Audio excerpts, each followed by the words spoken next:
Marvel's Agents of S.H.I.E.L.D. Starring Clark Gregg, Ming-Na Wen,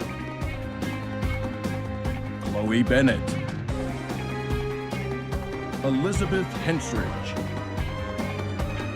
Henry Simmons, Natalia Cordova Buckley, Jeff Ward.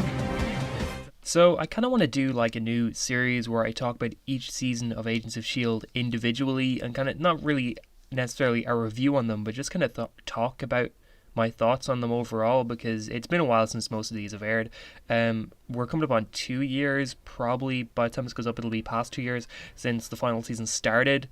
So it's kind of a perfect time to kind of revisit the old seasons, especially like season 1, season 2, etc. and kind of just go over sort of now that we can look back on them. I've been trying to make more Agents of S.H.I.E.L.D. videos, but it's kind of really hard to think of proper videos to make or proper things to make the videos on that isn't just a rehash of some of the older videos I made on the show when it was still airing. And especially since the show's been over for 2 years now at this point, there's not a whole lot of information unless an Agents of S.H.I.E.L.D. character randomly shows up in an upcoming Disney Plus show or in an upcoming MCU movie sort of thing.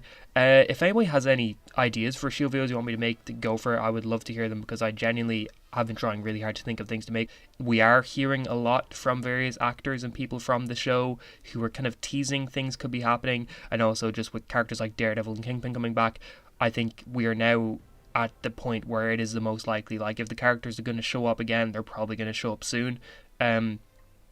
But look for that. But really quickly, before kind of probably talking about the season, I'm trying to get to 1,000 subs this year, so it'd be really, really good if you could subscribe if you're not already. It really helps the channel out.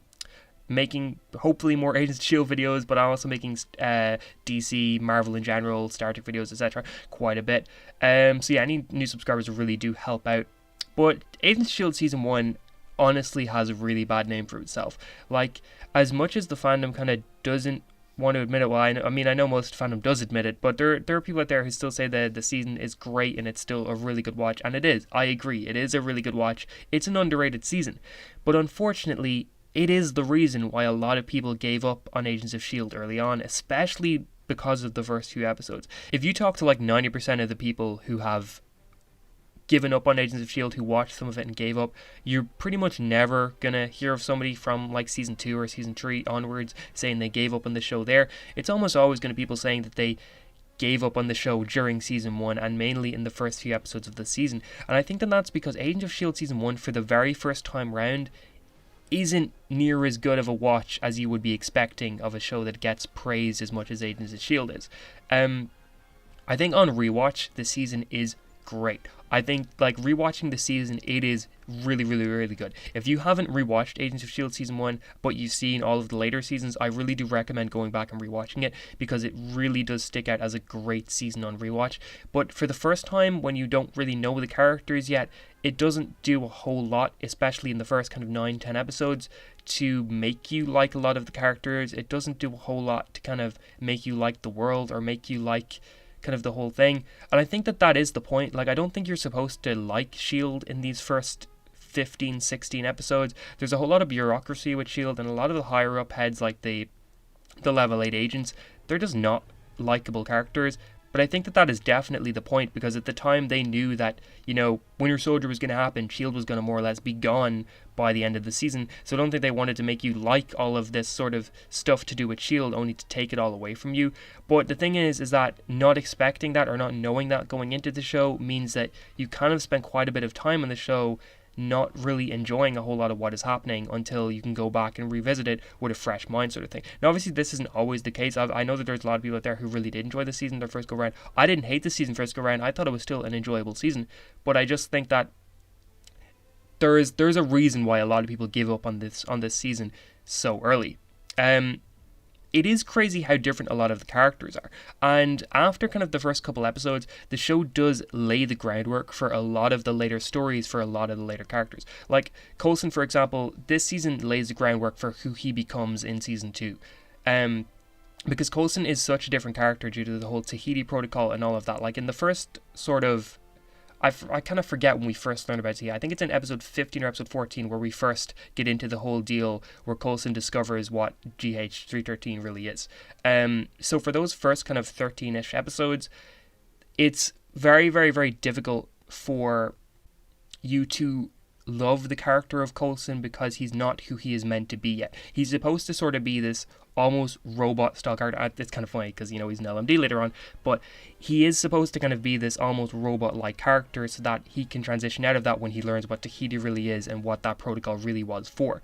But unfortunately, it does kind of mean that for a lot of the early episodes, you're not really into Coulson because he just feels very similar to who he was in the MCU movies. And while Coulson is fun in the MCU movies, I don't think Coulson in the MCU movies is anywhere near as good as Coulson in like seasons 2, 3, and 4 of the show. I think Coulson in season 2, he becomes one of the best MCU characters, but before then, he is just kind of a pretty average character.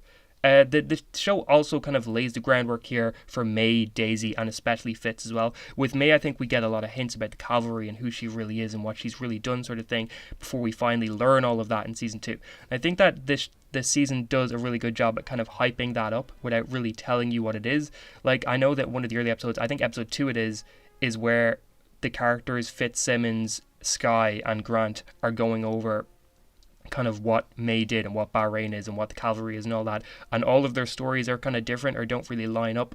And I think that it's really interesting that they kind of give May or give the cavalry this sort of mythical story that it gets just more eccentric every time it's told or every time you hear it before you actually do see it. And I think that was a really good way to kind of hype up her character. And I also think later on when we learn that she's been working with Fury and all of that, I think that that she is a good character in the much later episodes of this season.